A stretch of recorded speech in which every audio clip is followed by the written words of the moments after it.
'Tis the season, the most wonderful time of the year. Celebration with friends and family. It's time to pay tribute to this jolly month. So join us as we get into the Christmas spirit. You've heard of Elf on the Shelf, but this is Venom on the Shelf.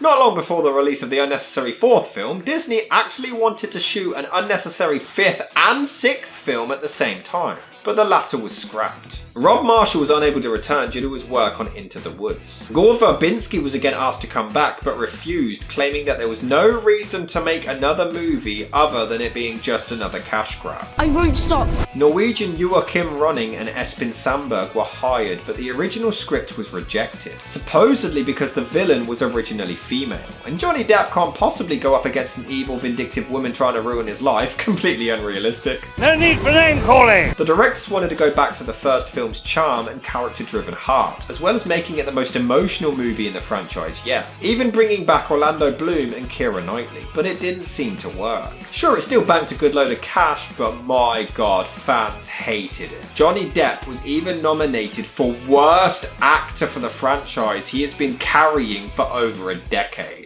It seemed even those who tolerated Part 4 could admit defeat and conclude that Pirates 5, which has two completely different titles, both of which suck by the way, Salazar.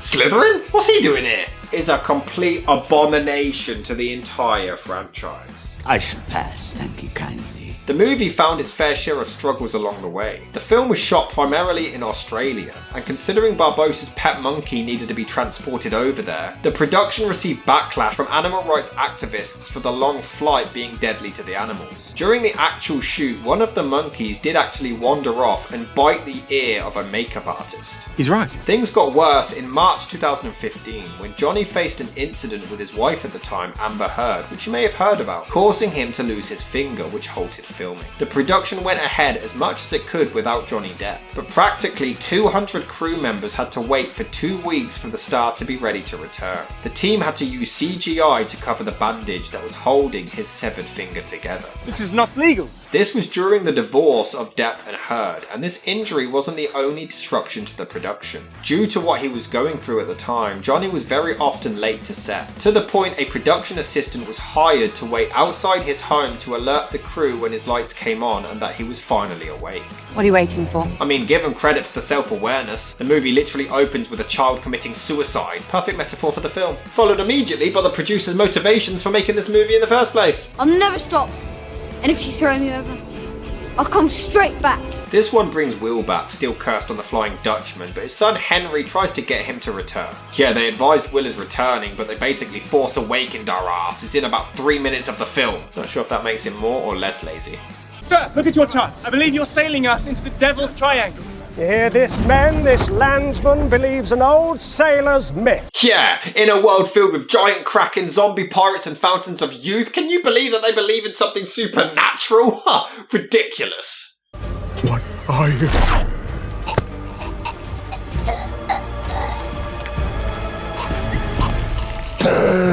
How's it hanging, Death? By this point, we are now 5 movies in and it is beyond tedious. The fact that Johnny actually helped with this script even more than the last is so painful. It's another pirate ship attack, another dark looming villain with terrible CGI on his face, another instance of Barbossa having to kill Jack Sparrow, another scene of Jack escaping death, another Pirates movie where everything takes a backseat to a lame love story with no rhyme or reason or fucking chemistry, another boring sword fight. It's all been done before. There's no creativity or originality. It's just boring. And it's just another case of me wondering how the hell Jack is still alive. And as much as I love Johnny Depp, he has carried this franchise this far, but he is just a shell of himself here. He is so painfully unfunny, and you can tell Depp himself isn't 100% into it. There's a witch and a pirate in my shop! Well, it's your lucky day.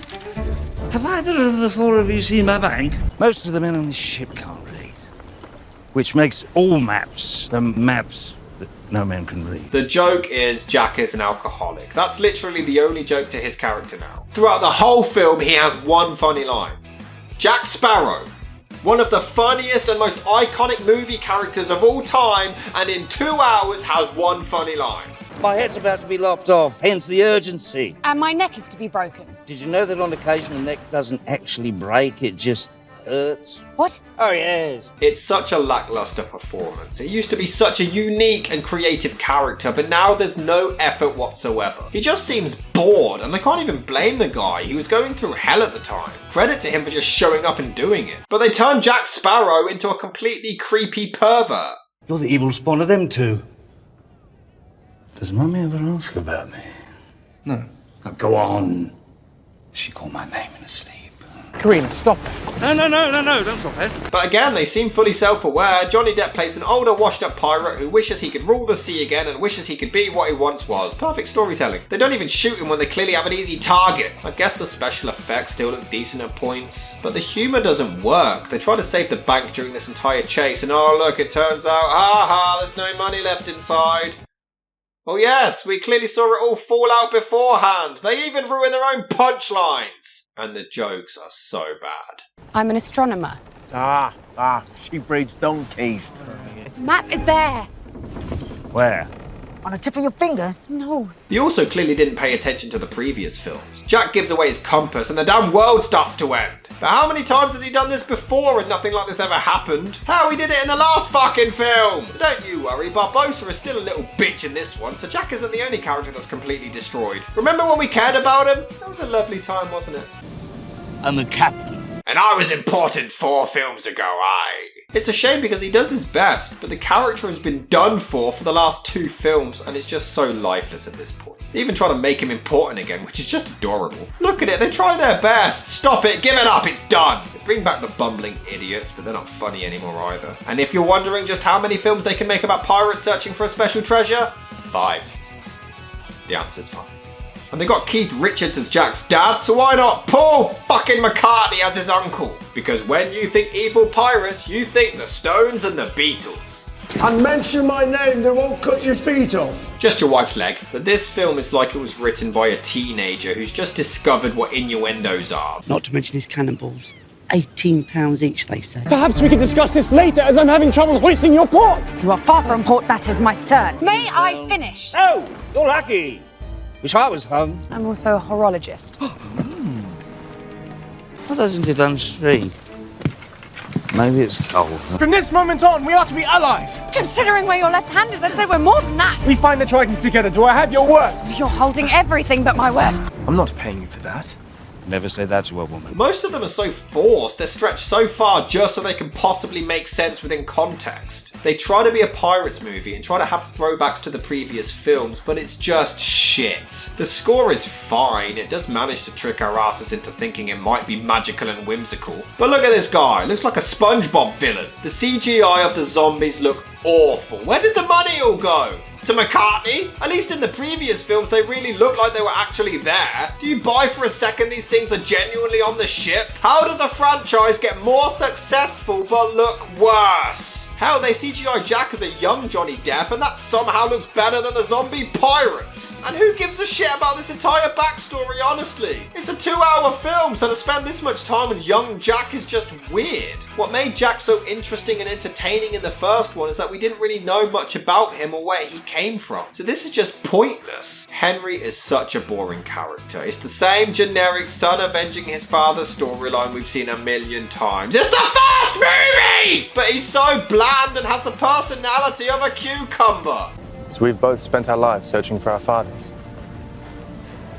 Perhaps you and I are closer than you think. And that means we're in love now. They CGI some zombie sharks. Oh, I wonder if these fellas believe in the supernatural.